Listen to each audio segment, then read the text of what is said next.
요나서의 저자는 요나입니다. 요나의 뜻은 비둘기란 뜻을 가지고 있는데요. 직접적으로 저자에 대한 기록은 없지만 직접 체험한 생생한 회고록이라는 점, 열왕기 14장의 기록과 예수님이 마태복음 12장에서 등장한 요나 선지자의 내용을 근거로 저자가 요나라는 것을 추정할 수 있습니다. 요나서는 여로보암 2세 때에 요나가 사역했던 이야기가 쓰여 있습니다. 대략 BC 760여 년경입니다. 기원전 8세기 중반이죠. 여로보암 2세라고 하시면 다윗과 솔로몬 시대 이후에 북이스라엘이 제일 강성했던 시기입니다. 경제적으로, 군사적으로 강성했습니다.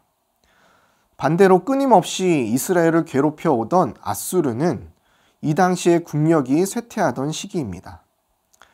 전쟁이 계속 이어지기도 하였고 전염병의 문제가 일어나서 많은 어려움을 겪었던 시기입니다. 요나서는 그 책을 읽는 독자로 하여금 많은 생각을 하게 만듭니다.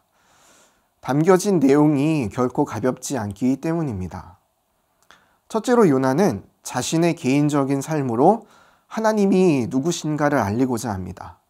한 개인의 불순종에도 불구하고 그 개인을 사용하셔서 한 영혼을 향한 구원의 의지, 한 국가를 향한 구원의 의지를 보여주시고 이루시는 하나님을 발견케 합니다. 하나님의 사랑이 얼마나 크고 놀라운지를 보여주시는 것이죠. 또한 세밀하게는 회개의 능력을 보여주고 있습니다. 아무리 하나님을 떠난 악한 개인, 악한 사회, 악한 국가라 하더라도 간절한 회개와 철저한 회개가 어떻게 그곳에 하나님의 은혜가 임하게 하는지도 요나서는 보여주고 있습니다. 하나님의 은혜의 크기와 위대함을 엿볼 수 있습니다. 요나서는 그것을 알려주고자 기록하고 있는 것이죠. 때문에 요나서의 주제는 온 세상 만민을 향한 여호와 하나님의 사랑과 그 일을 강권적으로 이루시는 하나님의 섭리라고 할 수 있습니다. 요나서의 전체를 꿰뚫고 있는 것은 한 개인을 사용하셔서 자신의 뜻을 이루어 가시는 하나님의 모습을 볼 수 있고 그 속에 복음으로 말미암아 철저히 회개 자리로 돌이킨 아수르의 모습으로 하나님의 큰 사랑을 볼 수 있습니다. 요나서의 구조는 총 4부분으로 나눌 수 있는데요. 첫 번째 부분은 1장 1절부터 16절까지입니다.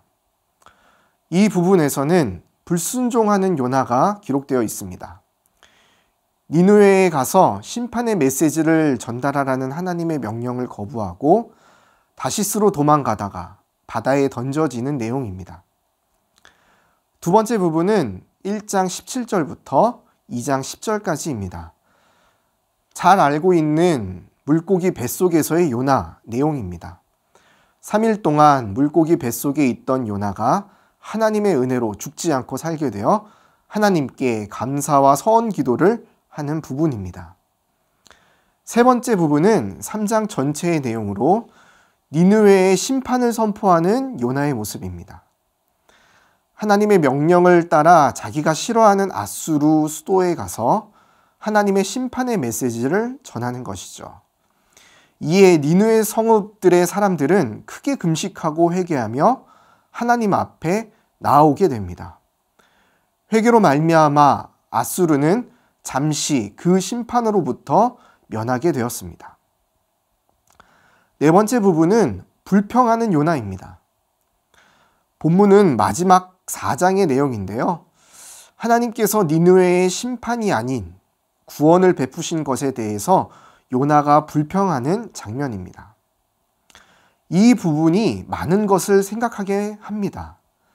하나님의 일하심에 대해서 선지자가 불만을 품은 것인데요. 그것은 개인적으로 그 일을 합당하고 올바르지 않다고 생각하고 있기 때문이었습니다. 이런 일들은 우리 주변에 비일비재합니다. 하나님의 일하심이 이해되지 않을 때 우리는 하나님 앞에서 불평하게 되죠. 어려운 문제이기는 하지만 우리 안에 꼭 올바른 답변을 해야 하는 문제이기도 합니다.